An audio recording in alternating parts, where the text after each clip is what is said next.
welcome to the latest edition of Brain Talks, a podcast series under the Brain Innovation Days umbrella.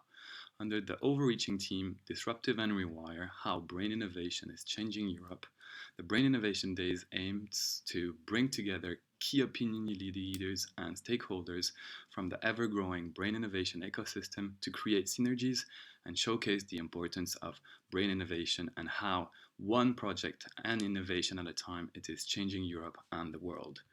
In today's episode, we'll learn more about the winner of the first Brain Innovation Jury Award for Best Pitch. The Pitch Award, which took place during the last Brain Innovation Days digital event, declared PIPRA the most innovative startups of the 9 that had reached the final stage. During the event, they only had 3 minutes to present their project, and today we'll learn a little bit more and go deeper into this very exciting project that is PIPRA. I am your moderator today, Timothy Hebert, Senior Business Analyst at Bilin, a startup accelerator in the field of biotech life science and founding partner of Brain Innovation Days. Today I have with me John Klepper, CEO, founder of PIPRA, Nayeli Smuts, founder and CMO, and Benjamin Dodsworth, founder and CTO. So welcome to you three. So here the first question I would have for you all is maybe could you tell us and our listeners what PIPRA is? So what is its objective and how was it created? I can just give a short introduction. Thanks very much, Timothy.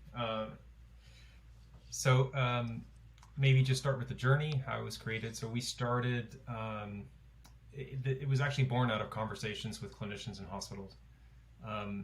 Originally looking at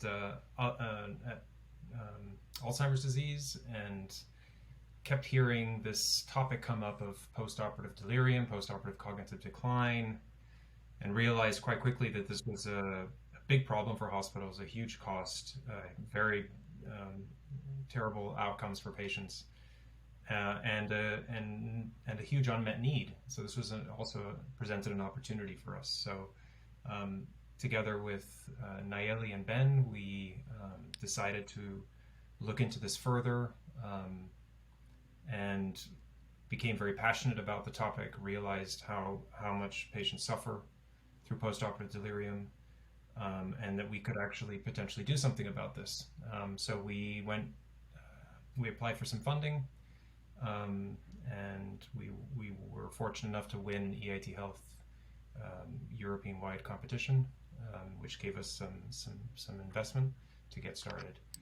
And essentially what we're doing is we're building an AI-driven risk assessment tool, which looks pre-operatively at stratifying patients into different risk categories of post-operative delirium. So it allows the surgeon, the anesthesiologist, the whole team to know in advance if a patient is at risk of post-operative delirium, and then with that knowledge, there is lots of things that can be done to try to prevent and reduce the incidence.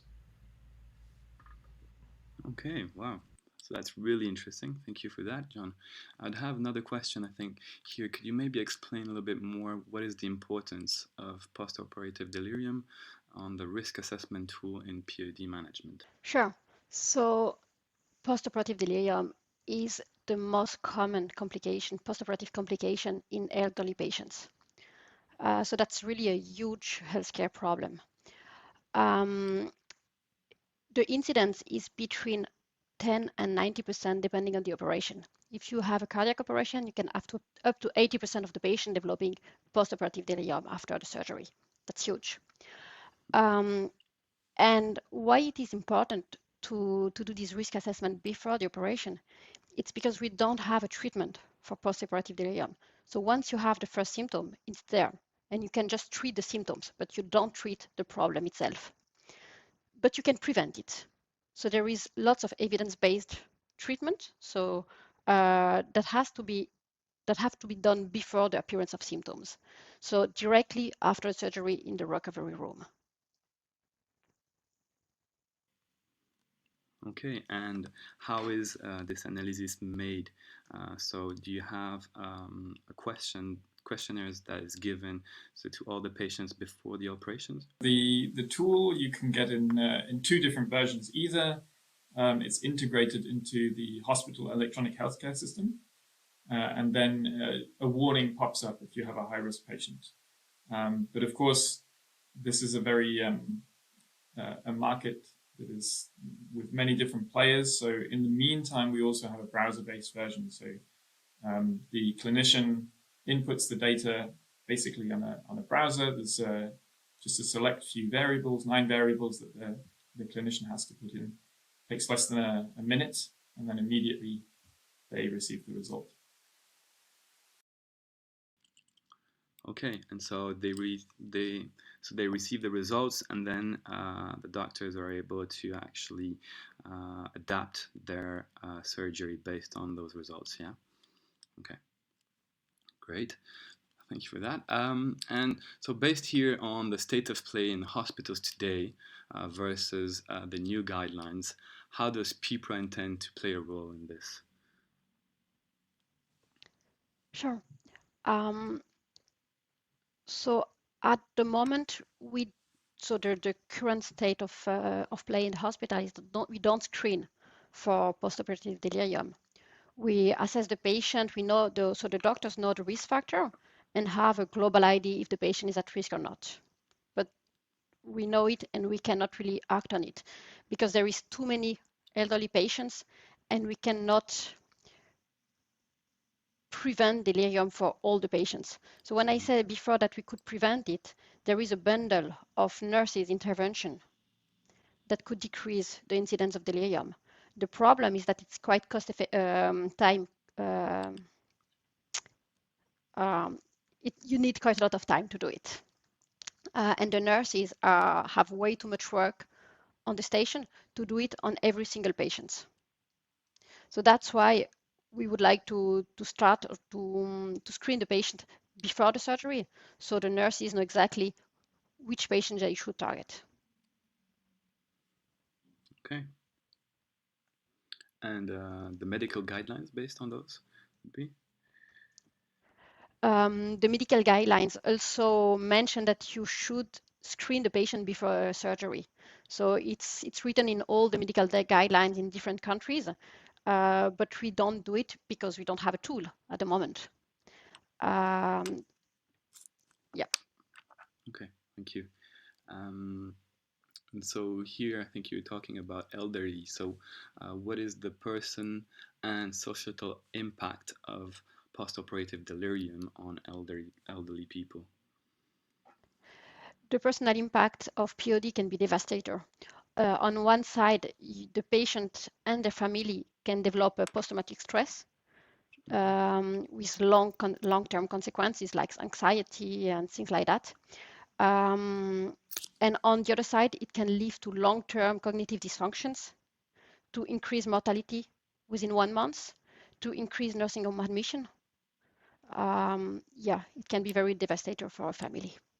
Yeah, I see.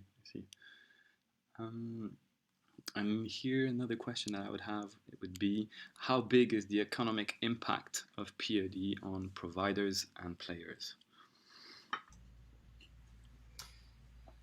So POD affects 59 million people globally per year, and that figure is rising significantly each year as populations continue to age. The impact that it has economically on the hospital is quite significant. So we know worldwide that through multiple studies that the cost is an average of $10,000 per patient to the hospital for POD. And because of the high incidence, that ends up being a very, very big number. In Switzerland, which is our beachhead market, we know from the Federal Office of Statistics here that the average cost is 5,000 Swiss francs. We think that that's a bit underestimated, but still, we did a very detailed, externally conducted budget impact analysis by a health economist who's quite renowned.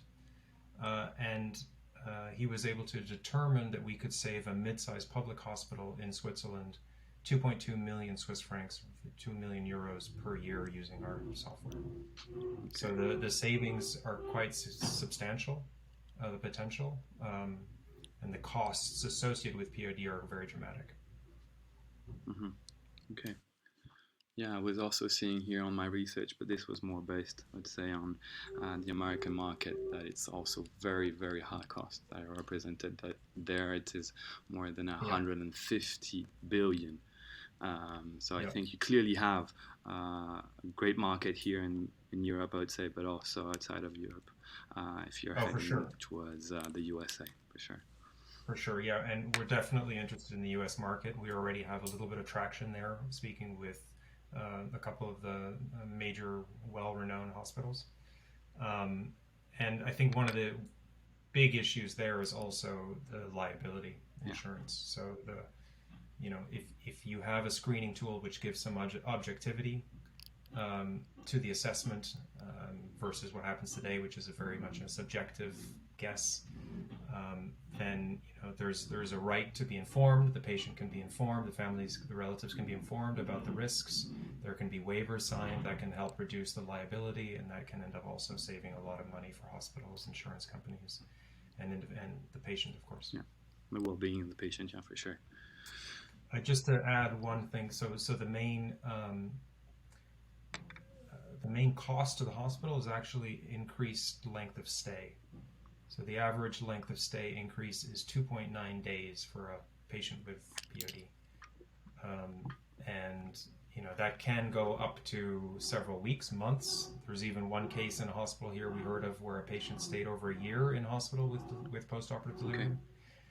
You can imagine the costs associated with that. So but the average is about 3 days. And that represents obviously a big cost to the hospital. Yeah, indeed.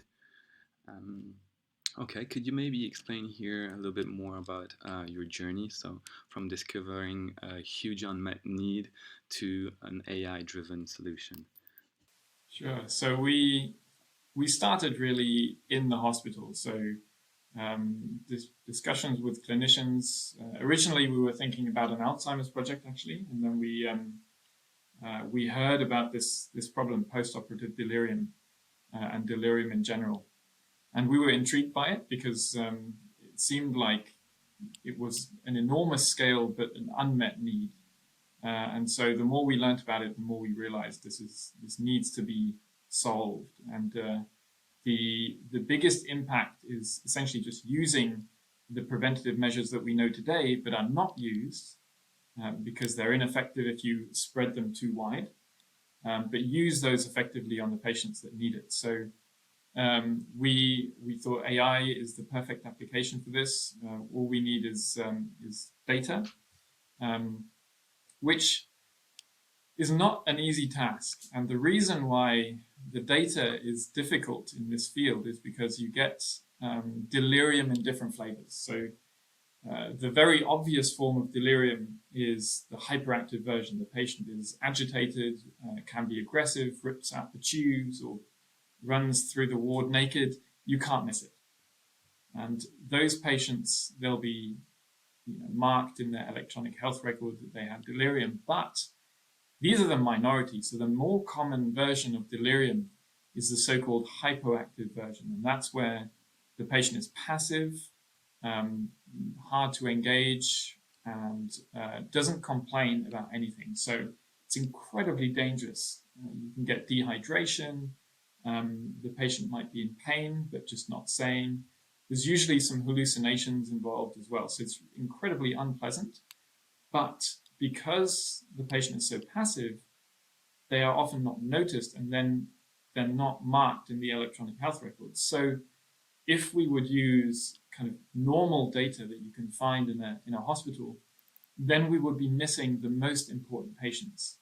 So we had to devise quite a stringent data strategy where we did a big systematic review and identified every single clinical trial that was ever performed on post-operative delirium. And then we did it's called an individual participant data meta-analysis, where we asked for data and essentially received over 20,000 patients worth of incredibly high quality data just from clinical trials where we know the outcome of delirium was measured very stringently on every single patient.